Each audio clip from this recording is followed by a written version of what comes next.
গণিত পাঠশালায় তোমাদের সকলকে স্বাগত। আজকে যোগ ও বিয়োগের বিনিময় নিয়ম সম্বন্ধে আমরা জানবো।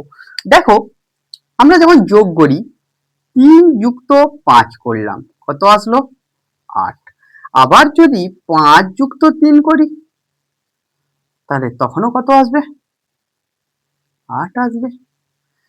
যদি ধনাত্মক সংখ্যা হয়েছে।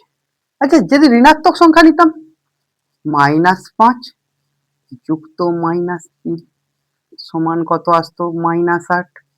-3 যুক্ত -5 সমান আসতো -8।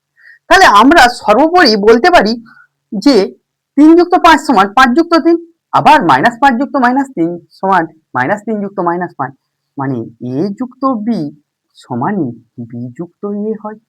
এটাই হলো যোগের বিনিময় নিয়ম।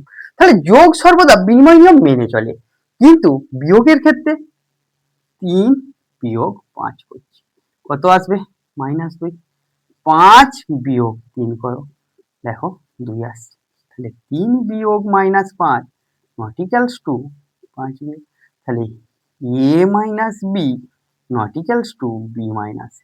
তাহলে এটা যে কোনো সংখ্যার জন্য, বাস্তব সংখ্যার জন্য সত্যটা মেনে চলছে, যোগ বিনিময় নিয়ম মেনে চলছে, কিন্তু বিয়োগের ক্ষেত্রে সেটা হচ্ছে না, তাই বিয়োগ বিনিময় নিয়ম মেনে চলে না। গণিত পাঠশালার ক্লাস ভালো লাগলে ইউটিউব চ্যানেলকে সাবস্ক্রাইব করো, পাশের বেল আইকনটি প্রেস করো। Thank you.